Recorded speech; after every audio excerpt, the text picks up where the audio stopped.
Alright guys, Mike with Uncle Mike's Locksmith here. This is what I got a call for. Everything's new. The mortise is new. Inside paddle's new.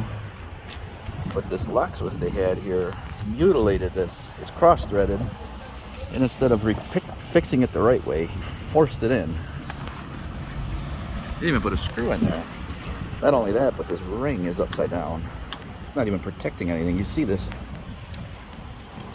All someone's got to do is this. Right? That's why you protect your cylinder. Anyway,